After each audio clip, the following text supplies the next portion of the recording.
What's up, Black Nostalgia? Dave here with a review of Alien Earth, the new Alien TV series on FX and Hulu from Noah Hawley, the creator of FX's Fargo series. We finally got an Alien series, which apparently actually has been a long-running idea over at FX, over with John Landgraf, back when Alien was still a Fox property, but back then the movie folks didn't want to share the creative rights of the IP, so a show never got off the ground. But of course, things have changed since Disney has taken ownership of the IP.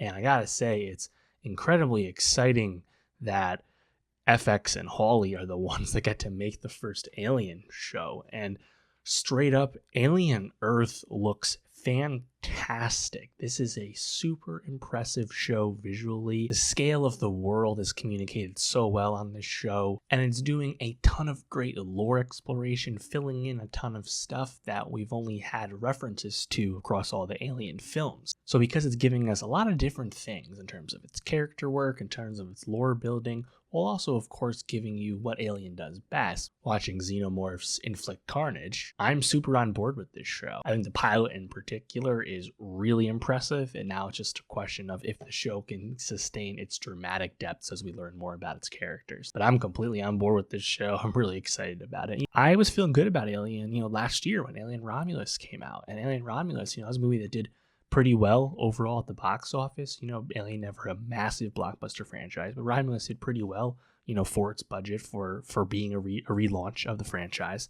And, that was a film that got some criticism, got some heat for being, kind of safe, kind of rehashy of a lot of Alien tropes. But I thought it did a really good job at, giving us stuff that we may have seen before from Alien. I found it really fun and quite enjoyable. Kaylee Spain, I think, was great, in the lead role too. Fede Alvarez stepping right in for Ridley Scott, doing a great job, in the stewardship of the franchise. And now you have Noah Hawley stepping back in. And what's different about this, because it's a show, right? There's so much more time to explore and think about the world. And this is set, in the past, right? 2120 is the world, so the timeline. So we're basically after Prometheus and Alien Covenant, but before everything else, right? So we're before Romulus, before the first Alien, and the world of Earth is similar to what we've learned about in passing in the Alien films, but not quite there yet. But still a world controlled by corporations in place of countries.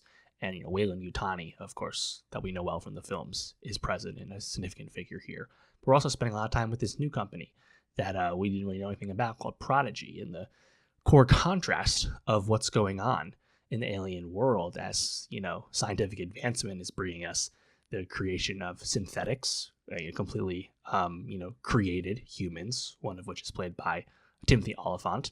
Then you have cyborgs, of course, enhanced humans. The character of Morrow makes a huge impression early on in that regard. And then, of course, we also have the hybrids, which are this creation of Prodigy, where you have human consciousness entered into a synthetic body. That's where the lead of our show, Wendy, comes in. She is a hybrid created by Prodigy, played by Sydney Chandler, the daughter of Kyle Chandler at that. And Wendy and her other compatriots, her other fellow hybrids, are kind of created by Prodigy. And Prodigy has their kind of boy genius CEO who makes impression early on, Boy Cavalier, played by Samuel Blanken. So I think there's a lot of appealing parts to how Alien Earth is going. And Wendy still has an attachment and a longing for her human real-life brother, Alex Lothar's hermit character, who is a medic for Prodigy. And I think the scale of is on full display with this, because the show opens up with a really, I think, great, warm homage to the first Alien, where we watch this research ship, this Weyland-Yutani research ship, very reminiscent of the Nostromo from the first film. We're watching them all come out of cryo. They have their cyborg, that's Morrow, who's, Morrow's played by Babu Sise, and God, is he just giving you Yaphet Kotto energy in spades, a la the first Alien. But they come out of cryo, but things are not right. We learn that they're a research ship sent out that has taken many specimens, some of which are creatures we know, such as the facehuggers, some of which are other creatures that are new. This very creepy eyeball guy, for example. I think that's a fun little bit of lore, introducing other creatures from the alien world. Always cool. But of course, we know the xenomorphs are here, and this ship crash lands on Earth in a dense population center, New Siam at that. And we watch that ship crash into the middle of a city, into a huge high-rise apartment building. So aliens, alien species, foreign species have been brought to Earth by the conclusion of episode 1. That is our premise. And watching various characters navigate through this crashed ship and its intersection into this big, housing skyscraper. It's just a really great extended set piece. And before long, we get some xenomorph action. You get stuff with the new creatures. And there's going to be flashbacks to that ship before it crashes in future episodes, as we know. Morrow has his own mission to protect the specimens for Weyland-Yutani, so he is acting of his own accord and not just protecting everyone. I think it's a really fun stew that they've boiled up early. And because it's a Noah Hawley show, it's also presenting a lot of existential things, so there's a ton of what is humanity and am I human stuff from all the hybrids, Wendy chief among them. And there's also a lot of pop culture references and things like that in terms of music callbacks and film callbacks, and really fun pans, and the visual presentation and the blocking of the show has a lot to recommend.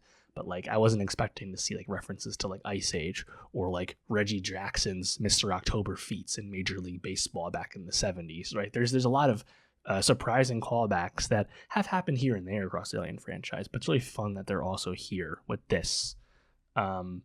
So how that all comes together, how the characters pay off, I think that's, what most remains to be seen.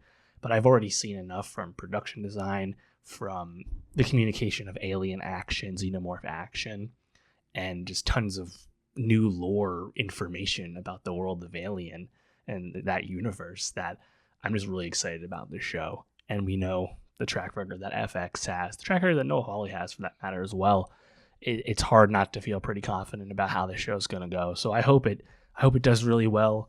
I hope it, continues to exist for multiple seasons. It's not really a cheap show to make, but they did, I think, tactically make the show. One of which would be filming in Bangkok, in Thailand, both on location and in studio space over there. And they're using that, right? The location is New Siam. So we're setting ourselves up in a tropical, lush place. And that was a real life reason, begetting some fun creativity you can display as well. But let me know, what did you think of Alien Earth? What did you like most about the series? Are you excited about this first season? Let me know. And for more TV reviews, subscribe, and I'll see you next time.